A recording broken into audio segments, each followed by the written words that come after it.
ఈ సంవత్సరం విశ్వావసు నామ సంవత్సరం, చైత్ర శుద్ధ పాడ్యమి ఆదివారం, మార్చి 30వ తారీఖు 2025 సంవత్సరం మార్చి 30వ తారీఖు రోజున సంవత్సరాది పండుగ వచ్చింది. ఈ సంవత్సరాది పండుగ రోజున నవనాయకులు ఉన్నారు. రాజు రవి, మంత్రి చంద్రుడు, తర్వాత సైన్యాధిపతి గురువు, సైన్యాధిపతి తర్వాత సస్యాధిపతి గురువు, ధాన్యాధిపతి కుజుడు, అట్లాగే అర్ఘ్యాధిపతి రవి,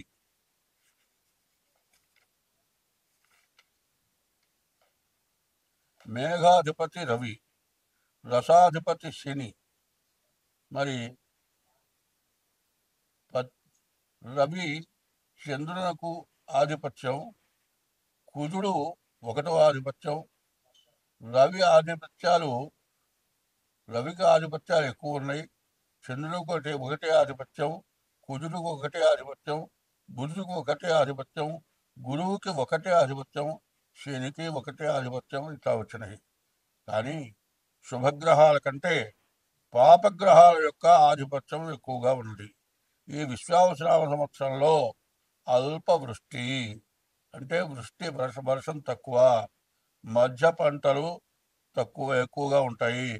ప్రజలకు మూత్ర రోగాలు వస్తాయి. దొంగల వలన అధిక భయము, రాజులతో భృతత్వంతో కూడుకొని ఉండును. రాజులతో లోభత్వంతో అధికమైనటువంటి సమస్యలు వస్తూ ఉంటాయి. తర్వాత 3 కొంచాల వర్షము, సగటున వర్షపాతము కన్నా ఎక్కువ ఉండును. రాజులతో శత్రుత్వం కూడుకొని ఉంటారు. 2 కొంచాల వర్షము, మరి సగటున వర్షపాతం కన్నా తక్కువ ఉంటుంది. కరువు కాటకాలు ఎక్కువగా ఉంటాయి. తర్వాత మూఢాలు, మరి జూలై నెల 11వ తారీఖు 2025 సంవత్సరం అధిక జ్యేష్ఠ బహుళ దశమి నుండి మరి 12/7/2025 నిజ జ్యేష్ఠ బహుళ త్రయోదశి వరకు గురుమౌఢ్యమి, శుభకార్యాలు చేయటానికి పనికిరాదు. అట్లాగే మార్గశిర శుద్ధ దశమి మంగళవారం నుండి మాఘ శుద్ధ అష్టమి ఆదివారం వరకు శుక్రమౌఢ్యమి, అంటే 28/11/2025 నుండి 14/2/2025 వరకు కూడా శుక్రమౌఢ్యమి.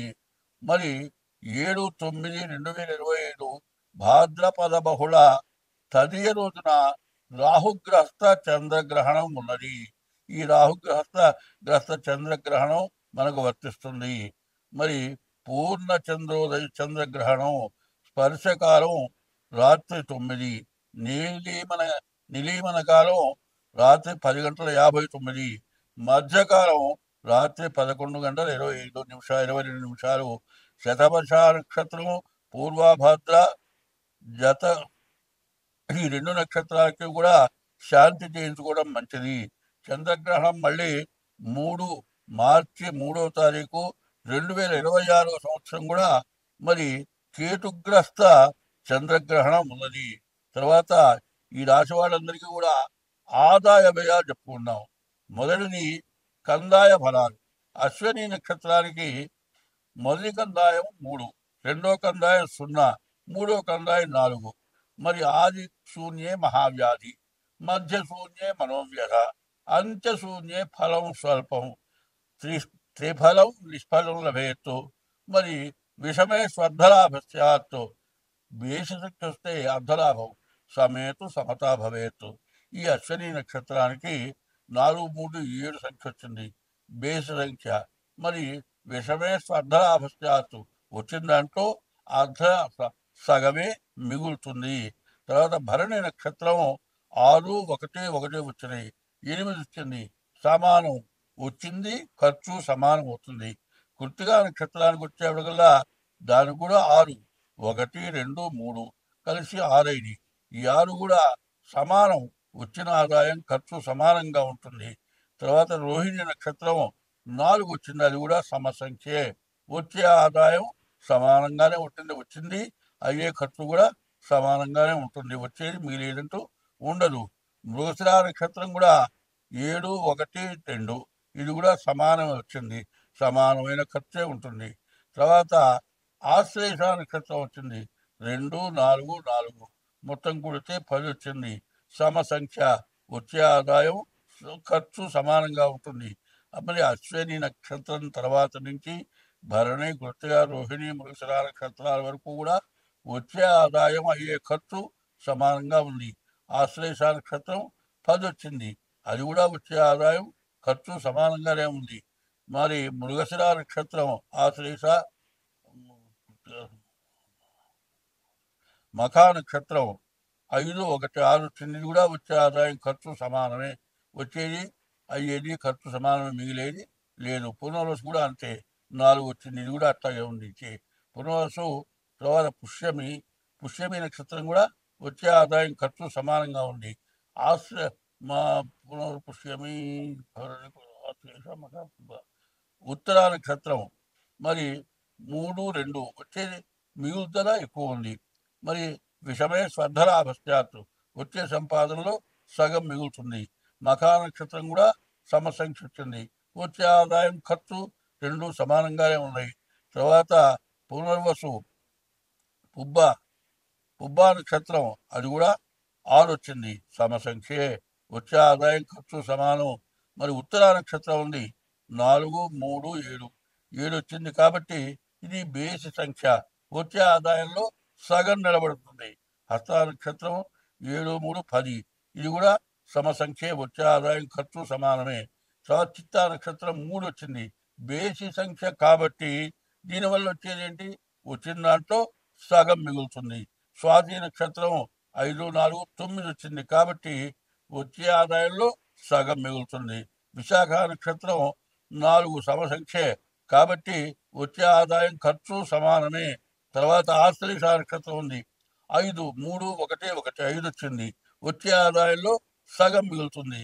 జ్యేష్ఠ నక్షత్రం ఉంది 6, 5, 11 బేసి సంఖ్య కాబట్టి వచ్చే ఆదాయంలో సగం మిగులుతుంది. మూలా నక్షత్రం ఉంది, అది ఒకటే సంఖ్య వచ్చింది కాబట్టి వచ్చే ఆదాయంలో సగం మిగులుతుంది. పూర్వాషాఢ నక్షత్రం కూడా 7 సంఖ్య వచ్చింది కాబట్టి వచ్చే ఆదాయంలో సగం మిగులుతుంది. ఉత్తరాషాఢ నక్షత్రం వచ్చేవిడగల్లా 9, 4, 11 వచ్చింది కాబట్టి ఇది కూడా వచ్చే ఆదాయంలో సగం మిగులుతుంది. శ్రవణ నక్షత్రం కూడా 3 వచ్చింది కాబట్టి ఇది కూడా వచ్చే ఆదాయంలో సగం మిగులుతుంది. మరి ధనిష్ట నక్షత్రం అయితే 9 వచ్చింది. ఇది కూడా వచ్చే ఆదాయంలో సగం మిగులుతుంది. తర్వాత ధనిష్ట నక్షత్రం పూర్తి లాభదాయకంగా ఉంది. మరి శతభిష నక్షత్రం వచ్చేప్పటికల్లా వచ్చే ఆదాయం ఖర్చు సమానంగా ఉంది. ఉత్తరాభాద్ర నక్షత్రం 7, 4, 11 వచ్చింది కాబట్టి వచ్చే ఆదాయంలో సగం మిగులుతుంది. రేవతి నక్షత్రానికి వచ్చేప్పటికి వచ్చే ఆదాయం ఖర్చు సమానం, మరి మిగిలేటట్టు ఏమీ లేదు. ఇది కందాయ ఫలాలు అంటారు. ఈ కందాయ ఫలాలు ఇట్లా ఉన్నాయి. తర్వాత రాజపూజ్యం, రాజ అవమానాలు ఉన్నాయి. తర్వాత మేషరాశికి 2 చోట్ల మంచి అనిపించుకుంటే 2 ఆదాయం, 14 వ్యయం. తర్వాత 5 చోట్ల రాజపూజ్యం, 7 చోట్ల రాజావమానం. అంటే పూజ్యం కంటే అవమానం ఎక్కువ, కష్టాలు ఎక్కువ. మరి ఆ వృషభ రాశి వచ్చేప్పటికల్లా 11 ఆదాయం, 5 ఖర్చు, మిగిలేది ఎక్కువ ఉంది. తర్వాత రాజపూజ్యం 1, రాజావమానం 3 ఉంది కాబట్టి ఇది కొంచెం ఇబ్బందికరంగా ఉంటుంది. మిథునం వచ్చేప్పటికల్లా 14 ఆదాయం, 2 వ్యయం. 14 ఆదాయం అయితే 2 ఖర్చు, మిగిలేది ఎక్కువ. రాజపూజ్యం 4, అవమానం 3. మరి రాజపూజ్యం అందరి చేత మంచి అనిపించుకోవడం 4 అయితే చెడు అనిపించుకుంటారు 3. కర్కాటక రాశి వచ్చేప్పటికల్లా ఆదాయం 8, ఖర్చు 2. ఇది కర్కాటకానికి కూడా మంచి ఆదాయం ఉంది, ఖర్చు తక్కువ ఉంది. రాజపూజ్యాలు 7 చోట్ల మంచి అనిపించుకుంటారు, 3 చోట్ల చెడు అనిపించుకుంటారు. సింహరాశికి 11 ఆదాయం, 11 ఖర్చు. అట్లాగే రాజపూజ్యం 3 చోట్ల మంచి అనిపించుకుంటారు, 6 చోట్ల చెడు అనిపించుకుంటారు. కన్యా రాశికి వచ్చేప్పటికల్లా ఆదాయం 14, వ్యయం 2. రాజపూజ్యం 6, 6 చేత మంచిని పెంచుకుంటే 6 చేత చెడుని పెంచుకుంటారు. తులారాశికి వచ్చేప్పటికి 11 ఆదాయం, 5 ఖర్చు. ఖర్చు తక్కువ, ఆదాయం ఎక్కువ. రాజపూజ్యం 2, రాజ అవమానం 2, మరి గౌరవించడం 2, మరి చెడు అనిపించుకోవడం కూడా 2. మరి వృశ్చిక రాశికి వచ్చేప్పటికల్లా 2 ఆదాయం, 14 ఖర్చు. ఆదాయం కంటే ఖర్చు ఎక్కువ ఉంది, అంటే అప్పు ఎక్కువ ఉన్నట్టు. 5 రాజపూజ్యం, 2 రాజావమానం. 5 చోట్ల మంచి పెంచుకుంటారు, 2 చోట్ల చెడు పెంచుకుంటారు. తర్వాత మఖ, ధనిష్ట, తులా, ధనస్సు. ధనస్సు రాశి వచ్చేప్పటికల్లా 5 ఆదాయం, 5 వ్యయం. తర్వాత 1 రాజపూజ్యం, 1 రాజావమానం. మకరానికి వచ్చేప్పటికల్లా 8 ఆదాయం, 14 ఖర్చు, అంటే అప్పు ఎక్కువ. మరి రాజపూజ్యం 3, అవమానం 5, ఇది కూడా చెడు పెంచుకోవడం ఎక్కువ. కుంభరాశికి వచ్చేవాడికి 8 ఆదాయం, 8 వ్యయం. ఆదాయం వ్యయం సమానం. రాజపూజ్యం 7, రాజావమానం 7. మీనరాశి వచ్చేప్పటికల్లా 5 ఆదాయం, 5 వ్యయం. తర్వాత రాజపూజ్యం 3, అవమానం 1. ఈ సంవత్సరం ఇట్లా ఉన్నది. అయితే ఈ సంవత్సరంలో మనకున్న ఇబ్బందులు ఏమిటి, మనం ముఖ్యంగా తెలుసుకోవాల్సిన అవసరం ఉంది. పాపగ్రహ వీక్షణ బాగా ఎక్కువగా ఉంది, శుభగ్రహ వీక్షణ తక్కువగా ఉంది.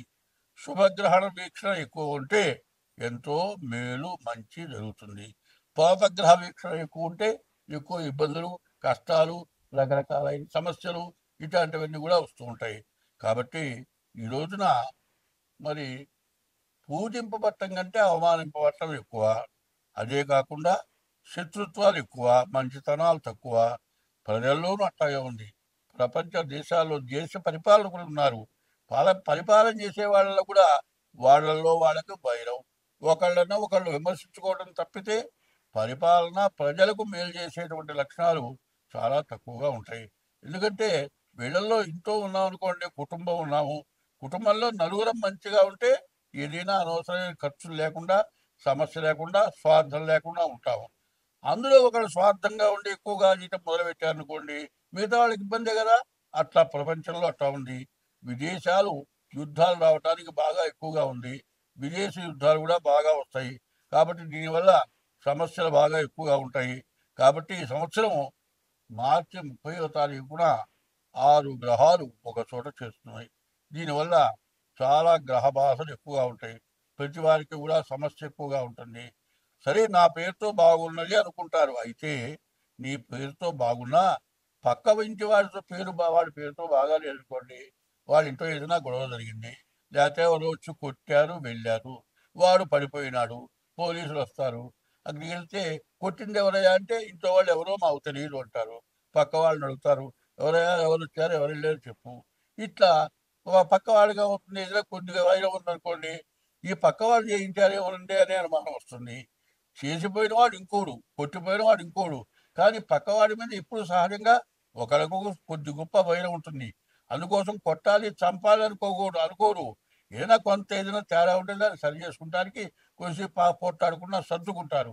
ఎందుకంటే పక్క ఇలా వాళ్ళకి ఎట్లా ఉంటాయంటే, భార్యాభర్త ఎప్పుడు కూడా తగాదాడుకోకుండా ఉండే భార్యాభర్త ఉండరు.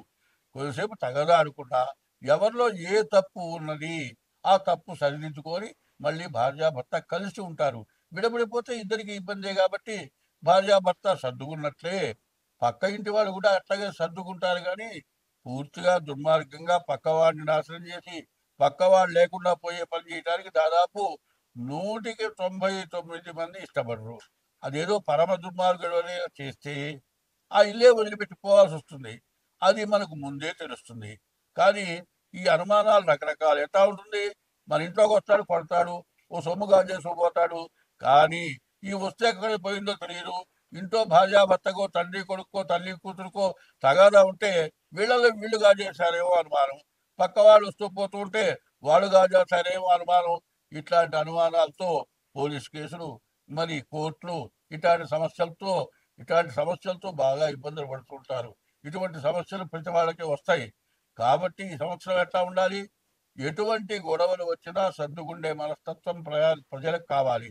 భగవంతుడైన భక్తి భారతదేశంలో, విదేశాల్లో, మరి అన్ని చోట్ల కుటుంబంలో తల్లి కొడుకులు, భార్యాభర్తలు, మరి పిల్లలు, ఇట్లా రకరకాలైన సమస్యలు. ఉద్యోగం చేసే చోట ఉద్యోగం సరిగ్గా కుదరకపోవటం, ఉద్యోగం లేక ఇంటికి రావటం, చదువుకునే పిల్లలు చదువు సాగకపోవటం, ఇట్లాంటి విపరీతమైన సమస్యలు వస్తున్నాయి. ఎందుకు వస్తున్నాయి? కుంభంలో ఉన్నటువంటి శని మీనానికి మార్చి 30వ తారీఖు వస్తున్నాడు. అట్లాగే 6 గ్రహాలు చేరుతూ ఉన్నాయి. దీనివల్ల విపరీతమైన సమస్యలు రావడానికి బాగా ఎక్కువగా సమస్యలు కనబడుతూ ఉన్నాయి. కాబట్టి ప్రతి వాళ్ళు కూడా ఈ సంవత్సరం ముందుగా మీ డేట్ ఆఫ్ బర్త్ ద్వారా, అట్లా డేట్ ఆఫ్ బర్త్ లేకపోతే అరిచేయి ద్వారానైనా సరే జాతకాలు చూపించుకొని, పేరు ఫలాలు చూపించుకొని, జాతకం ఎట్లా ఉంది చూపించుకొని, దానికి ఏదైనా ఉన్నటువంటి ఉపశమనం కోసమని శాంతి అటువంటివి చేసుకోవటం చాలా అవసరం. కాబట్టి ఇట్లా చెప్పాలని చెప్పటం కాదు, చెప్పటం మంచి కోసం చెప్పటం జరుగుతుంది. కాబట్టి ఈ రాశి వాళ్ళ అన్ని రాశి వాళ్ళకి కూడా ఇక్కడి నుంచి మేషం దగ్గర నుంచి మీనం వరకు కూడా రాశి ఫలాలు చెప్పడం జరుగుతుంది. 2025 ఏప్రిల్ నెల 11వ రాశి కుంభరాశి. రాశి నుంచి తృతీయానికి శని వస్తున్నాడు. మరి ఈ 12వ రాశిలో శని చేరాడు. చాలా ఖర్చు సమయం. ఈ ఖర్చు ఎట్లా ఉంటుందంటే సద్వినియోగం అయ్యే ఖర్చు, అప్పులు తీరే ఖర్చులు, అప్పులు తీర్చి మీ ఆస్తులు ఏదైనా స్వాధీనంలో ఉంటే తిరిగి స్వాధీనం చేసుకుంటానికి అవకాశం ఉంది. కాబట్టి ఈ రాశి వాళ్ళు ఎంత జాగ్రత్తగా ప్రవర్తిస్తే అంత మంచి జరుగుతుంది. కాబట్టి ఈ రాశి వాళ్ళు చాలా జాగ్రత్త పడాలి. కాబట్టి ఈ రాశి వాళ్ళకి ఎంతో మేలు జరగాలి అంటే ముందుగా మీ డేట్ ఆఫ్ బర్త్ ద్వారా మీ జాతకం చూపించుకోండి. ఈ రాశి వాళ్ళకి 6 గ్రహాలు పూర్తిగా బాగాలేవు. ఇంత చెడు టైం అంటూ వేరే లేదు. కాబట్టి ఈ రాశి వాళ్ళు ఎంత జాగ్రత్త పడితే అంత మంచిది.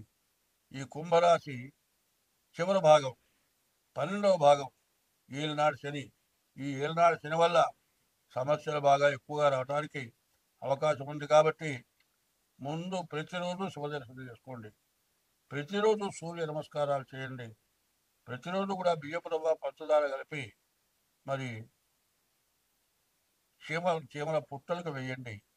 తర్వాత చాలా పాపాలు చేస్తున్నారు. ఏం పాపాలు అంటే కూరగాయలు తరుగుతారు, క్యారీ బ్యాగులో పడేస్తారు, మూట కడతారు. అవి విడిగా బుట్ట పెట్టగడ పడేస్తే ఆవులు మేకలు ఏవో తింటాయి. అట్లా కాకుండా మూట కట్టి పడేస్తే కవర్లో నుంచి మాత్రం మీకు ఆ చెక్కులు కనపడతాయి, వాటికి ఆశపడతాయి. అట్లా నోటితో కొరికితే ఒకటో రెండో చెక్కులు నోట్లో దొరుకుతాయి. కాశ కొద్ది తింటాయి.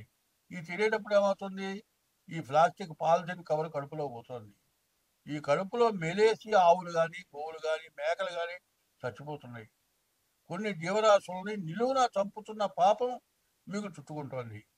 ఎవరిని మీరు చెప్పారు, జాతకం చూపించుకున్నాం, అన్నీ చేయించుకున్నాం, మాకు ఈ కర్మ పట్టిందంటే ఇంట్లో ఆడవాళ్ళు చేసే పెద్ద పొరపాటు. ఈ కవర్లు వాడొద్దంటున్నారు. ప్లాస్టిక్ అసలు వాడొద్దు. సంచులు, గుడ్డ సంచులు వాడుకోమంటున్నారు. ఏ పనికిరాని చెత్త అయినా సరే కవర్లో పడేసి బయటపడేయటం అలవాటు చేశారు. ప్రతి కుక్క కానీ, పంది కానీ, ఎలుగు కానీ, ఏదన్నా కానీ దాంట్లో ఏదో ఉండి తిందామని పెద్ద పెద్ద జీవరాశులు అయితే పొట్లం పొట్లం తినేస్తుంది, కడుపులోకి వెళ్ళిపోతుంది. ఈ ప్లాస్టిక్ లోపల కరిగేది కాదు. దీనివల్ల కడుపులో ఒక బల్లలాగా తయారవుతుంది. దానివల్ల గడ్డ తయారవుతుంది. మనుషులు అయితే ఆపరేషన్ చేయించుకుంటున్నారు. అసలు ఆవులకి అన్నం పెట్టే దిక్కే లేరు, ఆహారం పెట్టే దిక్కు అంతకంటే లేరు. బరగొడ్డైన పాల కోసం ఆహారం పెడుతున్నారు. ఆవుల్ని బజార్లో వదిలిపెడుతున్నారు. గోవు మహాలక్ష్మి అని ఉంది. అటువంటి గోవుకి ఆహారం పెట్టకపోగా అడుక్కు తినే ముష్టి వాళ్ళకంటే ఘోరంగా ఆవులు గడప గడప తిరుగుతున్నాయి. వాకిట్లోకి వచ్చిన ఆవు మహాలక్ష్మితో సమానం. ఏదైనా అంత ఆహారం పెడుతున్నా పెట్టడం లేదు. అవి అడుక్కునే వాటిలాగా ఆ చెత్త వేసిన చోట అన్ని తిని రోగాలు తెచ్చుకొని నిలువున చచ్చిపోతున్నాయి. అట్లా రోగం వచ్చి పడుంటే కబేళా తోలుకుపోయి ఆవులను కోస్తున్నారు.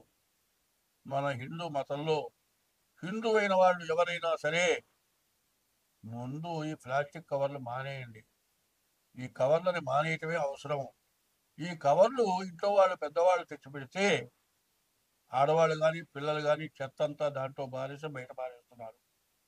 చూడండి, ఈ మున్సిపాలిటీ వాళ్ళు లారీల్లో అన్ని చెత్త కవర్లు తీసుకెళ్లి ఊరి బయట రోడ్డు ఎంబడి దిబ్బలు దిబ్బలు పోస్తున్నారు. ఆ దిబ్బలన్నీ పడుతున్నాయి. ఆ మట్టిలో కవర్లు ఉండటానే మొక్క మొలగటానికి వీలు లేకుండా పోతుంది. భూమి కలుషితం అయిపోతుంది. చిన్న జంతువులు రోగాలు వచ్చి చచ్చిపోతున్నాయి. పుణ్యం చేయకపోగా ఇది మహాపాపం. ఈ మహాపాపం వల్ల ఇబ్బంది పడుతున్నారు. కాబట్టి ప్రతివాడు కూడా ఈ కుంభరాశి వాడు ముందుగా జాతకం చూపించుకొని ఇట్లాంటి మంచి మాటలు నేను చెబుతూ ఉంటాను. ఇటువంటి వాటిని గుర్తుపెట్టుకోండి. అంటే ₹1 కవర్ ఇస్తారు. గుడ్డ సంచి చిన్నది కావాలంటే కనీసం ₹10 ₹20 వస్తుంది. దానికి లోపించి ప్రతి కూరగాయలు అమ్మే చోట, ప్రతి ఫ్యాన్సీ షాపులో, ప్రతి చోట కూడా ప్లాస్టిక్ కవర్ దొరుకుతుంది. నువ్వు కొన్న డబ్బులు కూడా దాంట్లో కలుపుకొని ఆ కవర్లో కలుపుకొని కవర్ ఇస్తున్నాడు. అబ్బో, ఈ కవర్ వాడు ఫ్రీగా ఇచ్చాడని మీరు ఆనందపడి తీసుకొచ్చి చాలా బాధలు జీవరాశులకు కొని తెచ్చి పెడుతున్నారు. కాబట్టి ఈ రాశివాడు జాతకం చూపించుకోవడమే కాక నేను చెప్పినటువంటి ఈ ప్లాస్టిక్ కవర్లు వాడటం మానేయటం చాలా మంచిది. అదే కాదండి, ఆరోగ్యాలు నాశనమైపోవటానికి మరి ఈ పాలిస్టర్ గుడ్డలు కూడా వాడటం మంచిది కాదు. నూలు వస్త్రాలు వాడితే ఎంతో మంచిది. మనకున్న చెమటని నూలు వస్త్రాలు పీలుస్తాయి, ఆరోగ్యం బాగుపడుతుంది. ప్లాస్టిక్ ఈ పాలిస్టర్ గుడ్డలు కట్టుకుంటే చెమటే ఉంటుంది, గుడ్డ తెలుస్తుంది కానీ నీళ్ళు పెంచదు. గుడ్డలు, నూలు, సంచులు, నూలు లేకపోతే గోతం సంచులు ఇట్లాంటివి వాడటం అలవాటు చేయండి. మీరు చేయటం కాక 10 మందికి చెప్పండి. మీరు చేయకపోగా ఎవరిని చేయనీయకుండా మంచిగా జీవించడానికి కొన్ని జీవరాశులకి మేలు చేయడానికి ప్రయత్నం చేసిన వాళ్ళు అవుతారు. కాబట్టి